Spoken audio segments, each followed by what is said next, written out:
जी अस्सलाम वालेकुम क्लास, कैसे हैं आप सब? आवाज़ आ रही बेटा? आप सबको आवाज़ क्लियर है मेरी?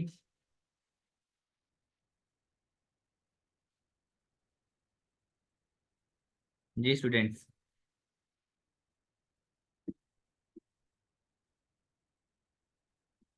ओके बेटा, स्टार्ट करते हैं अपना लेक्चर आज का। अच्छा, हमारे फिजियोलॉजी के 3 चैप्टर हो चुके हैं। आज हमने चैप्टर 4 स्टार्ट करना है, फिजियोलॉजी। तो जैसा कि आप सबको पता है कि बुक 1 में 4 सब्जेक्ट्स हैं: एनाटमी, फिजियो, बायोकेमिस्ट्री, माइक्रो। ऐसे ही है। तो हमने कुछ ऐसा करना है कि अब हम थोड़ा थोड़ा लेकर चला करेंगे, लेकिन कोशिश करेंगे कि एक लेक्चर में 2 सब्जेक्ट को कवर कर लें, ठीक है ना? थोड़ा सा एक आध टॉपिक फिजियो का, एक टॉपिक बायोकेमिस्ट्री का, एक टॉपिक माइक्रो का, इस तरह कुछ, ठीक है ना? तो अभी जो हमने लेकर चलना है, अभी हम करेंगे स्टार्ट फिजियोलॉजी चैप्टर नंबर 4, और उसके साथ बायोकेम का चैप्टर नंबर 5 स्टार्ट करने की कोशिश करेंगे, ठीक है, उसके साथ ही। तो अभी लेक्चर स्टार्ट करते हैं आज का। Chapter number 4 physiology, circulation. Circulation के नाम का ये चैप्टर है, ठीक है। इसका इंट्रोडक्शन देख लेते हैं फर्स्ट ऑफ ऑल, कि सर्कुलेशन मतलब जो ब्लड सर्कुलेशन है बॉडी में, उसका इंट्रोडक्शन। तो कहते हैं कि ये एक ट्रांसपोर्ट का सिस्टम होता है, ब्लड ट्रांसपोर्ट सिस्टम होता है, ठीक है ना, जिसने ब्लड सर्कुलेट करना है पूरी की पूरी बॉडी में। किस तरह? लिम्फ के थ्रू। जो लिम्फ वेजल्स होती हैं, जो लिम्फ चैनल होते हैं बॉडी में, जैसे कि आपने चैप्टर नंबर 2 में लिम्फेटिक सिस्टम पढ़ा था। तो उसमें हमने देखा कि सर से पैर तक इंसान की वेन्स वेजल्स का जो एक जाल होता है पूरा, वो उसके थ्रू जो ब्लड की सर्कुलेशन होती है पूरी बॉडी के अंदर, ठीक है। तो ये तो हो गया जनरल सर्कुलेशन का इंट्रोडक्शन, कि आम तौर पर सर्कुलेशन क्या होती है। अब अगर देखा जाए तो दो तरीके से सर्कुलेट होते हैं, दो तरीके से सर्कुलेशन होती है ब्लड में, बॉडी के अंदर। एक होती है सिस्टेमिक सर्कुलेशन, एक होती है पल्मोनरी सर्कुलेशन। तो step by step heading wise यहाँ मेंशन है। अभी हमें देखना है कि पहली को सिस्टेमिक सर्कुलेशन क्या होता है। आपने याद रखना है कि सिस्टेमिक सर्कुलेशन का दूसरा नाम होता है जनरल सर्कुलेशन और पेरिफेरल सर्कुलेशन। इसको जनरल भी कहते हैं और पेरिफेरल सर्कुलेशन भी कहा जाता है। इसके 3 नाम होते हैं बज़ाहिर कलेक्टिवली: एक सिस्टेमिक सर्कुलेशन, एक जनरल, और एक पेरिफेरल सर्कुलेशन। ये सर्कुलेशन क्या करती है? ये सप्लाई करती है टिश्यूज को, यानी कि हमारे all the tissues of the body. Lungs के अलावा, लंग्स के अलावा जितने भी और ऑर्गन होते हैं, उनके टिश्यूज होते हैं, उनको ब्लड सप्लाई करना सिस्टेमिक सर्कुलेशन में आता है, ठीक है। फिर आता है कि उसकी सीक्वेंस क्या है। तो ये एमसीक्यू है, ठीक है। लॉन्ग क्वेश्चन तो है ही सर्कुलेशन के वाले से, लेकिन ये एमसीक्यू यहाँ से बनता है। Sequence of events of systemic circulation is as follows.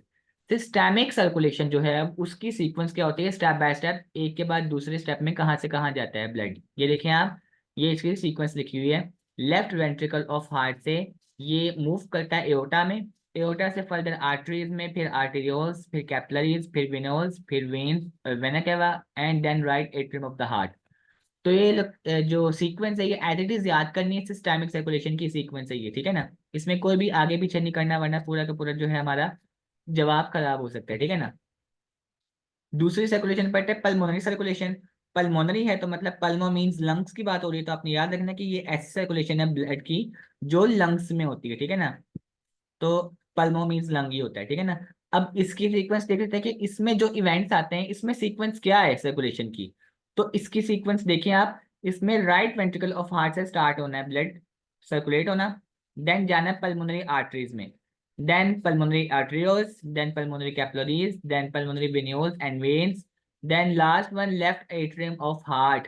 तो ये जो दोनों सीक्वेंसेस हैं, ये बहुत ध्यान से याद रखने, इनमें कुछ भी मिक्सअप नहीं करना, कुछ भी आपने मिसगाइड नहीं करना खुद को, ठीक है। ये समझ आ गया सबको? जो अभी हमने सर्कुलेशन का इंट्रोडक्शन और 2 तरह की सर्कुलेशन पढ़ी है, कि सिस्टेमिक क्या होती है और पल्मोनरी क्या होती है।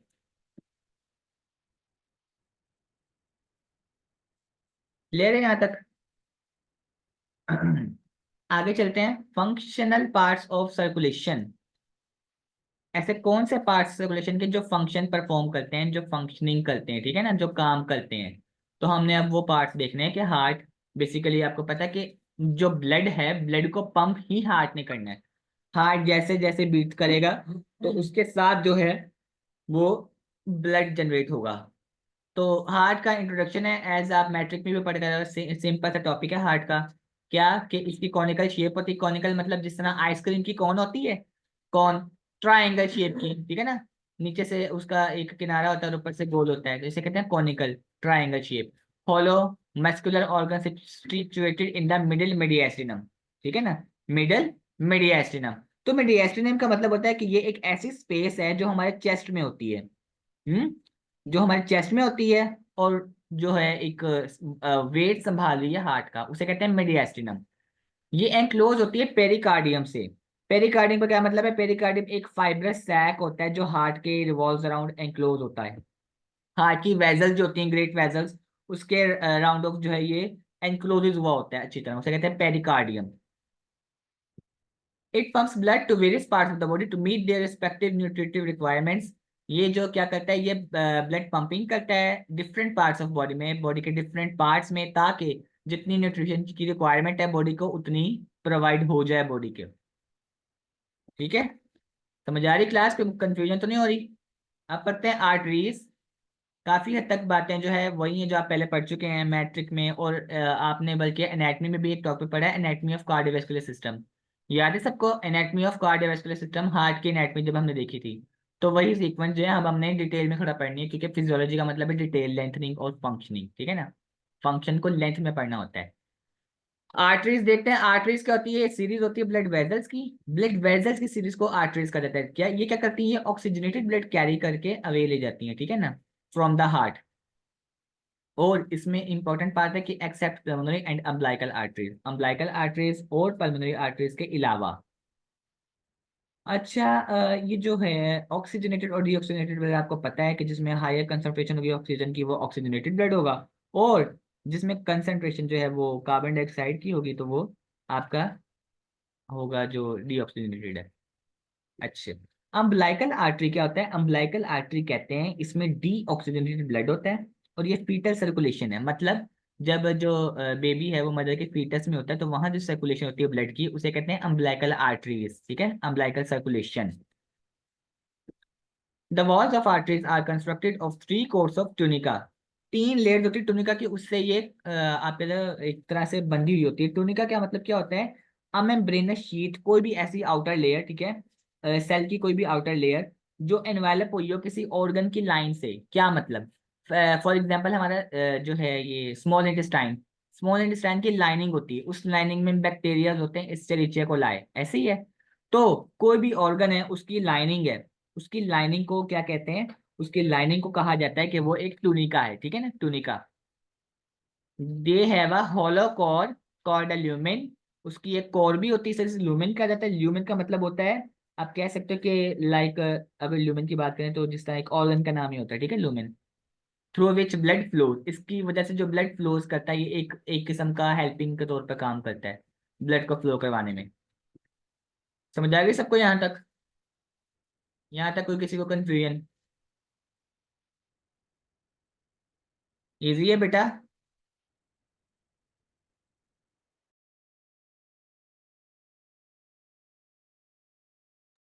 बेटा अब आवाज आ रही सबको?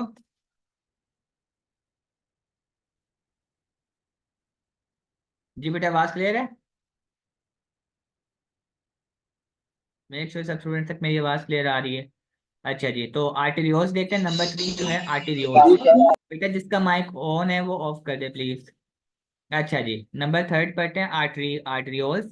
आर्टेरियोल्स क्या होता है? आर्टेरियोल्स कहते हैं ये स्मॉलर ब्रांचेज होती हैं आर्टरीज की। आर्टरीज की छोटी ब्रांचेज होती हैं जो क्या करती हैं? ब्लड डिलीवर करती है कैपिलरीज तक।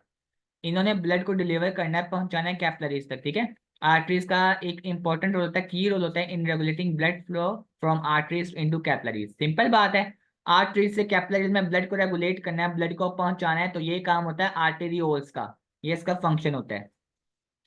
The smooth muscle of arterioles look like that of arteries is subject to vasoconstriction and vasodilation। क्या करते हैं ये? आर्टेरियोल्स के जो मसल्स होते हैं वो वेजोकॉन्स्ट्रिक्शन करवाते हैं आर्टरीज की, और वेजोडाइलेशन। वेजोकॉन्स्ट्रिक्शन का मतलब क्या होता है? वेजोकॉन्स्ट्रिक्शन का मतलब होता है ब्लड वेजल्स की कॉन्स्ट्रिक्शन, उसमें उनका ब्लड प्रेशर इंक्रीज हो जाता है। वेजोकॉन्स्ट्रिक्शन का मतलब होता है कि ब्लड वेजल्स का जो है कॉन्स्ट्रिक्ट होना, यानी कि ब्लड प्रेशर इंक्रीज होना, ठीक है। और वेजोडाइलेशन का मतलब होता है यानी कि ब्लड वेसल्स की डायलेशन होना, उनका ब्लड फ्लो, यानी कि उनका ब्लड प्रेशर डिक्रीज हो जाता है इसमें, ठीक है ना, डायलेशन में। जी बेटा, आवाज नहीं आ रही क्या मेरी किसी को? वैसो कॉन्स्ट्रिक्शन में ब्लड प्रेशर इंक्रीज होता है और वैसो डायलेशन में डिक्रीज होता है। क्लियर है? अच्छा जी, फिर है, a change in diameter of arterioles can also significantly affect the blood pressure. अगर आर्टेरियोल्स में किसी भी किस्म का चेंज होगा, उसकी लेंथ में, उसकी श्रिंक आउट में, अगर किसी वजह से वो खिंचाव आ रहा है उसमें, तो ब्लड प्रेशर पे ऑटोमेटिकली इफेक्ट पड़ेगा, या तो वो कम होगा या फिर ज्यादा होगा। समझ आ गई सबको बात? किस तरह आर्टेरियोल्स ब्लड प्रेशर से मुंसलिक है, लिंक करती है। इसके बाद नंबर 4, कैपिलरीज। कैपिलरीज क्या होती है? These are diffuse networks of blood vessels which connect the arterioles and venules. क्या मतलब? आप कह सकते हो कि जिस तरह ये हमारा एक ऐसा नेटवर्क होता है कैपिलरीज ब्लड वेसल का, ठीक है, जो आर्टेरियोल्स को वेन्यूज के साथ कनेक्ट करती है। जिसके साथ कनेक्शन है और जो करवा रहा है वो आपको पता होना चाहिए, ठीक है ना? क्लास समझ आ रही बात की? जी। आवाज आ रही सबको? अच्छा जी। Capillaries are found in almost every cell in the body. Body में कोई भी सेल है उसमें कैपिलरीज पाई जाती हैं। डिस्ट्रीब्यूशन कैसे होती है कैपिलरीज की इन the body? Varies with the activity of the tissue. जैसे जैसे टिश्यूज एक्टिव करते हैं, एक्टिवेट होते हैं बॉडी के अंदर, तो कैपिलरी जो है वेरी करता है, उनका साइज वेरी करता है, कम ज्यादा होता रहता है, ठीक है। For example, in those tissue whose activities are higher, जिन टिश्यू की एक्टिविटी यानी कि उनकी पावर ज्यादा होती है, such as muscles, liver, kidneys, lungs and the nervous system, they are rich in capillary supply. जिनकी पावर ज्यादा होगी, जिस तरह लिखा हुआ है किडनी, लंग वगैरह की पावर ज्यादा होती है, इस तरह उनकी जो कैपिलरीज होती है, सप्लाई, कैपिलरी सप्लाई, वो भी हायर होती है, वो तेज होती है। वेजो डायलेशन का मतलब है ब्लड प्रेशर डिक्रीज होना है और वेजल्स का डायलेट कर जाना। और वेजो कॉन्स्ट्रिक्शन कॉन्स्ट्रिक्शन का मतलब होता है ब्लड प्रेशर इंक्रीज होना और ब्लड वेसल का कॉन्स्ट्रिक्ट हो जाना, सुकड़ाव आ जाना उसमें। डायलेट मतलब फैलाओ, कॉन्स्ट्रिक्ट मतलब सुकड़ाओ। आगे है वेन्यूज। वेन्यूज क्या होता है? ये ब्लड वेसल्स होती हैं जो कनेक्ट करती है कैपिलरीज को वेन्स के साथ, ठीक है, कैपिलरीज को वेन्स के साथ। और नंबर 6 और लास्ट पॉइंट है हमारा ये, इसका जो हम फंक्शनल पढ़ रहे हैं सर्कुलेशन में, नंबर 6 है वेन्स। वेन्स क्या होता है बेसिकली? ये लिखा हुआ है आपके बुक पे कि ये ऐसी सीरीज होती है ब्लड वेसल की जो ब्लड कैरी करके हार्ट की तरफ लेकर जाती हैं। Accept pulmonary and umbilical veins. Pulmonary और अम्बिलिकल वेन के अलावा जितनी भी होती हैं उन सबको ब्लड की तरफ लेकर जाती हैं। Veins compose of essentially the same three cords as arteries but there are variation in their relative thickness। When क्या होती है? इसेंशियली तीन कोट इसमें भी होते हैं, ट्यूनिका वगैरह के आर्टरीज में, ठीक है ना, तीन कोट इसके भी होते हैं, लेकिन इसमें वेरिएशन हो सकती है इसकी थिकनेस में। कभी वेन्स की मोटाई ज्यादा हो जाती है, कभी वेन्स सुकड़ जाती है, पतली हो जाती है, ठीक है ना। वो बॉडी की कंडीशन पर डिपेंड करता है। जी, यहाँ तक किसी को कोई क्वेश्चन, कोई बात ना समझ आई हो, एनी कंफ्यूजन स्टूडेंट? जी, पूछें कोई सवाल जो यहाँ तक ना समझ आया हो।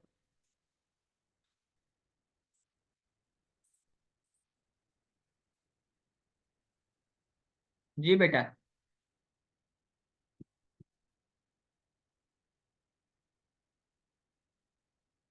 बेटा एनी क्वेश्चन?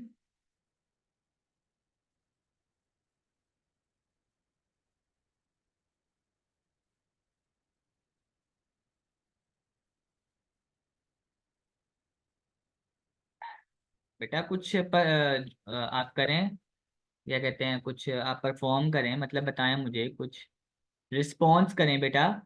आवाज आ रही है? फिजियोलॉजी में जितना पढ़ा है, चैप्टर 4 सर्कुलेशन स्टार्ट किया है, एक तो हमने उसमें सर्कुलेशन का इंट्रोडक्शन और दोनों पार्ट्स देखे हैं, सिस्टेमिक सर्कुलेशन और पल्मोनरी सर्कुलेशन। फिर हमने फंक्शनल क्लासिफिकेशन देखी है हार्ट की फंक्शनिंग, उसमें हमने 6 पॉइंट कवर किए हैं। Arteries, arterioles, venues, capillaries, veins, heart, ठीक है। अच्छा, अब हमने ऐसे ही करना है, एक लेक्चर में कोशिश करनी है थोड़ा थोड़ा ही सही, एक एक हाफ ऑफ टॉपिक है सही, लेकिन दो को लेकर चलेंगे। अब हम स्टार्ट करते हैं बायोकेमिस्ट्री, ठीक है। नहीं, डायग्राम नहीं करनी बेटा, डायग्राम नहीं करनी, जो करनी होगी मैं साथ बता दूंगा। अच्छा, अब हम स्टार्ट करते हैं biochemistry. Biochemistry chapter chapter number 5 start करना, न्यूक्लिक एसिड। डेली ऐसे ही करेंगे, थोड़ा सा फिजियोलॉजी का पढ़ेंगे, थोड़ा सा बायोकेमिस्ट्री का। ये दोनों चैप्टर कंप्लीट हो जाएंगे, फिर हम किसी और दो सब्जेक्ट को देख लेंगे, ठीक है ना। बेटा सारा ही करवाना पड़ेगा, फिर भी जो अनइम्पोर्टेंट हुआ वो मैं आपको साथ साथ बताता रहूंगा। ठीक है ना, जो हुआ ना कि नहीं जरूरत नहीं इसके करने की, तो वो मैं आपको बताता रहूंगा साथ साथ। तो अभी देखते हैं biochemistry chapter number 5, nucleic acid. तो न्यूक्लिक एसिड क्या होता है? न्यूक्लिक एसिड आप सबको ही पता है, कॉमन सी बात है, पहले भी पढ़ी होगी यकीनन। इंट्रोडक्शन की अगर बात करें, ये लार्ज बायोमोलिक्यूल होते हैं जिनका काम होता है सेल के अंदर, वायरसेस के अंदर अपना इसेंशियल रोल प्ले करना। ठीक है, कोई भी सेल है, कोई भी यानी कि बैक्टीरियल सेल है, ह्यूमन सेल है, उसके अंदर न्यूक्लिक एसिड पाया जाता है। और इनका काम होता है, ये बायोमोलिक्यूल के तौर पे काम करता है। बायो मीन्स लाइफ और मोलिक्यूल मीन्स मोलिक्यूल ही। अच्छा जी। तो nucleic acid were first demonstrated in the nuclei of पस sales in 1869 and in sperms head in 1872। क्या मतलब? ये पस सेल में डिस्कवर हुए सबसे पहले, फिर स्पर्म हेड में। पस सेल क्या होते हैं? बेसिकली जो पस सेल्स होते हैं, आप कह सकते हो कि पस सेल क्या, कैसे जो है इसको नाम दिया गया, यानी कि यूरिन में एक वार्निंग इन्फेक्शन होता था। यूरिन में एक इन्फेक्शन डायग्नोस किया गया यूरिन में, और उसे वार्निंग साइन दे कह दिया गया। वार्निंग साइन किस लिए? कि यूरिन जो है, यूरिन में कॉम्प्लिकेशन है, इसकी वजह से यूरिनरी ट्रैक्ट जो है उसमें इन्फेक्शन आ सकता है, मतलब जीआईटी ट्रैक्ट में। यूरिन फॉर्मेशन कौन करता है? किडनी। तो मतलब क्या, किडनी में इन्फेक्शन हो सकता है। तो क्या हुआ कि वहां से जो है पस सेल लेकर उसमें उसको इन्वेंट किया गया, मतलब उस पर रिसर्च की गई, और फिर उसे फर्दर क्लासिफाई कर दिया गया, सजेस्ट कर दिया गया कि ये जो है पस सेल्स हैं 1869 में। तो स्पर्म हेड जो है वो भी स्पर्म सेल्स होते हैं, बेसिकली स्पर्म सेल जो होते हैं, ठीक है, रिप्रोडक्शन रिप्रोडक्शन में 1872 में उनको किया गया। और ये सब किया स्वेडिश डॉक्टर ने, एक स्वीडन का डॉक्टर था, फ्रेडरिक मिस्चर, ठीक है ना। उसने इसको न्यूक्लियन का नाम दे दिया, न्यूक्लियन। और न्यूक्लियन क्या होता है? न्यूक्लियन एक कलेक्टिव टर्म कहते हैं प्रोटॉन्स और न्यूट्रॉन्स की। ये तो आप सबको पता है कि प्रोटॉन, इलेक्ट्रॉन, न्यूट्रॉन, ठीक है ना, बचपन में पढ़ा हुआ मैट्रिक में। जो प्रोटॉन और न्यूट्रॉन होते हैं उनकी कलेक्टिवली फॉर्म होती है nucleon. Nucleon is known as collective term for proton and neutron, ठीक है ना। और न्यूक्लियन क्या होते हैं? ये पार्टिकल्स होते हैं जो न्यूक्लियस के एटम में पाए जाते हैं। न्यूक्लियॉन्स ऐसे पार्टिकल जो न्यूक्लियस के एटम में पाए जाते हैं, न्यूक्लियस के एटम में। अच्छा जी, तो अब देखते हैं कि nucleic acid are present in every living cell as well as in viruses and have been found to be the essential substances of genes and the apparatus by which the genes act. वही बात जो मैंने बताई आपको, चाहे human cell है चाहे bacterial cell है, न्यूक्लिक एसिड हर सेल में पाया जाता है, ठीक है ना। बैक्टीरिया है, वायरस है, ह्यूमन सेल है, एनिमल सेल है, तो हर एक में पाया जाता है। और जीन्स जेनेटिक्स से आता है, ठीक है ना। जीन्स में किस तरह बिहेव करना है ये शो करवाता है। दो तरह के होते हैं न्यूक्लिक एसिड, एक होता है डीएनए, एक होता है RNA. DNA means deoxyribonucleic acid, RNA means ribonucleic acid, ठीक है। और डीएनए आप सबको पता है डबल स्ट्रैंडेड, और आरएनए सिंगल स्ट्रैंडेड। मतलब ये आपने स्ट्रक्चर बनाया होगा, सिंपल सा स्ट्रक्चर होता है इसका, आगे आएगा भी, हम पढ़ेंगे। हाँ जी। तो पढ़ते हैं components of nucleic acid. Components, एक न्यूक्लिक एसिड के अंदर क्या क्या होता है, कौन कौन सी चीजें उसमें ऐड है, ये चीजें कंपोनेंट्स, मतलब उसमें क्या क्या इंक्लूड है। तो डीएनए आरएनए के दोनों इंक्लूड होते हैं, ठीक है। ये दोनों फॉर्म होते हैं जब दोनों मिलते हैं, joining together of a large number of nucleotide units और मोनोन्यूक्लियोटाइड। जब दोनों मिल जाएं और एक लार्ज यूनिट बने, तो या तो वो एक बनता है मोनोन्यूक्लियोटाइड या फिर न्यूक्लियोटाइड। इसमें क्या होता है, एक नाइट्रोजनस बेस होती है, एक शुगर फॉस्फोरिक एसिड होता है कॉम्प्लेक्स, ठीक है ना। ये चीजें, ये सारी कॉम्पोजिशन है किसकी? न्यूक्लिक एसिड की। In other words nucleic acid are polynucleotide. बहुत सारे न्यूक्लिक एटम से मिलकर बना होता है पॉलीन्यूक्लियोटाइड। हेलो, क्लियर बेटा? बेटा यहाँ तक कोई बात समझ ना आई हो? ये चीज मोनोन्यूक्लियोटाइड का मतलब होता है, नहीं समझ आ रही तो मोनोन्यूक्लियोटाइड का मतलब होता है यानी कि नाइट्रोजन बेस का एक मॉलिक्यूल, नाइट्रोजन बेस का एक मॉलिक्यूल, एक शुगर, एक फॉस्फोरिक एसिड। और पॉली मतलब बहुत सारे, ठीक है। पॉली मतलब बहुत सारे, पॉली का मतलब भी बहुत सब होता है, बहुत सारा कुछ। अच्छा जी, अब करते हैं नाइट्रोजनस बेसिस। नाइट्रोजनस बेसिस क्या होता है? ये जो फर्स्ट में यहाँ पे हेडिंग में लिखा हुआ है nitrogenous bases. Nitrogenous bases, these are aromatic heterocyclic bases and include purine and pyrimidine derivative. इसमें प्योरीन्स होते हैं, pyrimidines होते हैं। नाइट्रोजनस बेसिस डेफिनेशन लिखना चाहें तो लिख सकते हैं इजी वर्ड में, a molecule that contain nitrogen and has the chemical properties of a base. एक ऐसा मॉलिक्यूल जिसके अंदर नाइट्रोजन हो और एक केमिकल प्रॉपर्टी हो, उसकी बेस में केमिकल प्रॉपर्टी हो, तो मिलकर बनता है नाइट्रोजनस बेसिस। समझ आई बात की? एक ऐसा मॉलिक्यूल जिसके अंदर नाइट्रोजन है और एक उसकी बेस में केमिकल प्रॉपर्टी है, तो ये बन गया नाइट्रोजनस बेसिस। अब देखते हैं कि प्यूरीन क्या होता है। प्यूरीन का मतलब होता है include adenine guanine which are abbreviated as A and G respectively. तो आप सबको ही पता होगा, इसमें दो होते हैं, एडनीन एंड गवानीन। और adenine stand for capital A, guanine stand for capital G. ठीक है।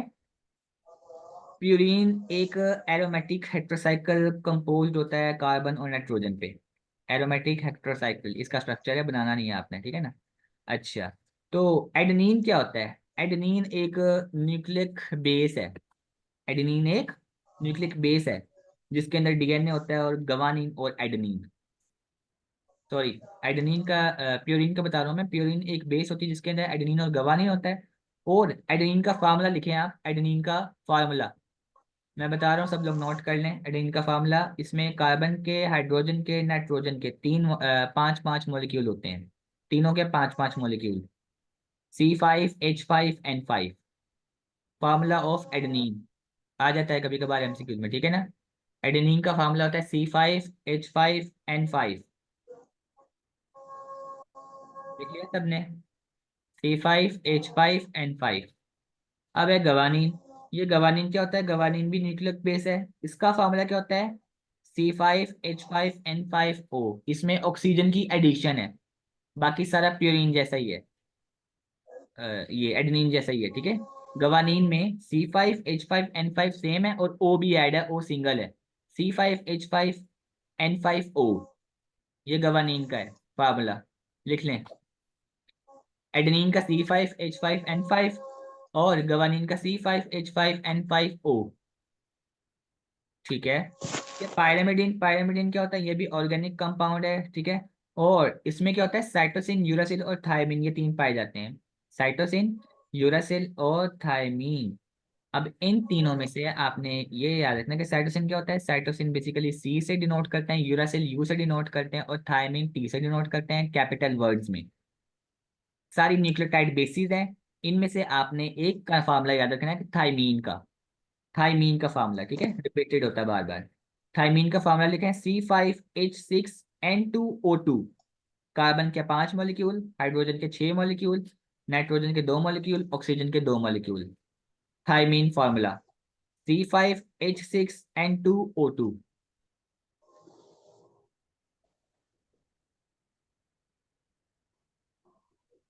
अच्छा, मैं कर देता हूँ टाइप बेटा।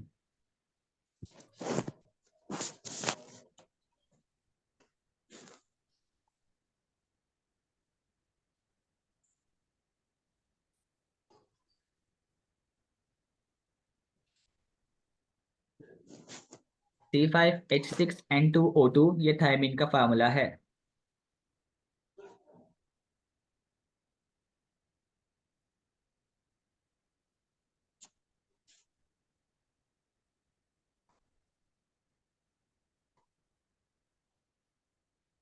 हाँ जी, आगे है बेटा मोनोन्यूक्लियोटाइड। वो हम पहले देख चुके हैं। मोनोन्यूक्लियोटाइड का मतलब क्या होता है? मोनोन्यूक्लियोटाइड मतलब मोनो मीन्स वन। तो न्यूक्लियोटाइड के अंदर एक फॉस्फोरिक एसिड का मॉलिक्यूल होता है जो कि ईस्टर लिंकेज बनाता है, लिंकेज बनाता है, उसका नाम होता है ईस्टर। हाइड्रोक्सिल ग्रुप का और एक शुगर का, न्यूक्लियोसाइड का, ये होता है मोनोन्यूक्लियोटाइड। अच्छा, न्यूक्लियोटाइड और न्यूक्लियोसाइड क्या होता है? न्यूक्लियोटाइड एक न्यूक्लियोसाइड फॉस्फेट कहलाता है। Nucleotide is a nucleoside phosphate. अगर न्यूक्लियोसाइड फॉस्फेट अलग किया जाए तो वो एक न्यूक्लियोटाइड बनता है। और न्यूक्लियोसाइड क्या होता है? It is the combination of nitrogen base and five carbon sugar. पांच कार्बन शुगर और एक नाइट्रोजन बेस का अगर कॉम्बिनेशन किया जाए तो न्यूक्लियोसाइड बनता है। जी, ये यहीं तक करो आज। ये बायोकेमिस्ट्री चैप्टर 5 न्यूक्लिक एसिड मैंने स्टार्ट करवाया है, जिसका हमने इंट्रोडक्शन किया है और कॉम्पोजिशन की है न्यूक्लिक एसिड की। और इसके अलावा फिजियोलॉजी चैप्टर 4 सर्कुलेशन में, एक तो सर्कुलेशन की है दोनों दोनों टाइप की, और उसका फंक्शनल हमने क्लासिफिकेशन देखी है हार्ट की। थ्रू आउट आज के पूरे लेक्चर में दोनों सब्जेक्ट में किसी का भी कोई क्वेश्चन है तो कर सकते हैं जी।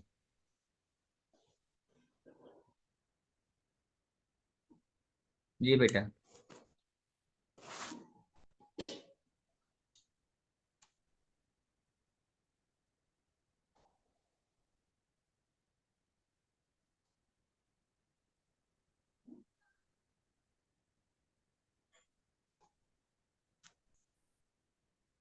हाँ जी बेटा, एमसीक्यू पोर्शन है। जी बिल्कुल। बेटा ऐसे ही लेकर चलना है, ठीक है, दो दो सब्जेक्ट, एक को पूरा करते हैं ना, तो फिर बाकी फिर पड़े रहते हैं पीछे, तो फिर देर हो जाती है इस तरह। सब्जेक्ट ज़्यादा है, टाइम कम है, इसलिए ऐसे लेकर चलना पड़ेगा, ठीक है, स्पीड से। बाकी at the end of lecture किसी का भी कोई क्वेश्चन हो, कोई बात नहीं समझ आई तो रिपीट किया जा सकता है, उसको जवाब दिया जा सकता है, वो आपने पूछना है, कोई बात नहीं समझ आई तो।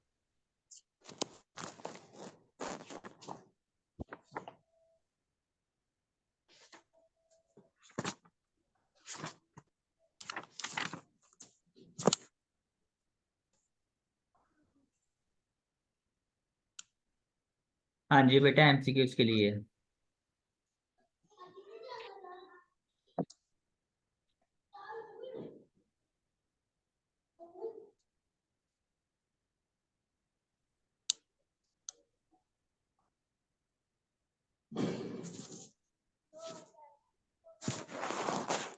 बेटा माइक किसका ऑन है?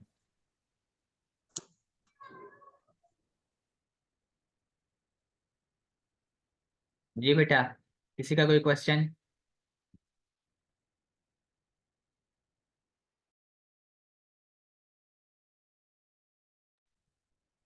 अच्छा, नेक्स्ट लेक्चर नहीं है आपका, ठीक है। सर आज ऑफ पे हैं, सर मोहसिन। सर्कुलेशन वाला चैप्टर करना है आपने, लेकिन उसमें मोस्ट इम्पोर्टेंट क्या है वो मैं आपको बता दूंगा, ठीक है ना। हाँ जी, नेक्स्ट लेक्चर आपका नहीं है।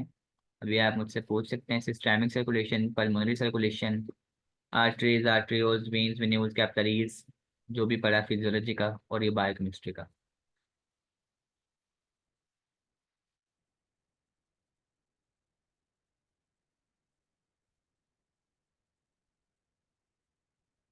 मैंने उन्हें कॉल करके कह दूँ कि मौसम कहाँ आ गई।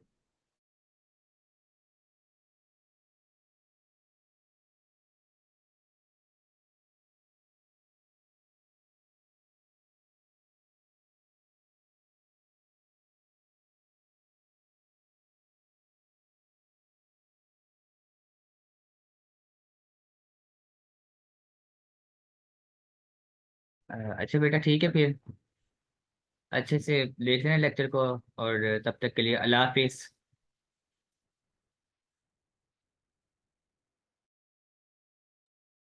नाइट्रोजन बेसिस का मतलब होता है एक नाइट्रोजन, और उसमें एक बेस में उसका, उसके बेस में कुछ ऐसा मॉलिक्यूल होता है जिसको नाइट्रोजन बेस कह दिया जाता है।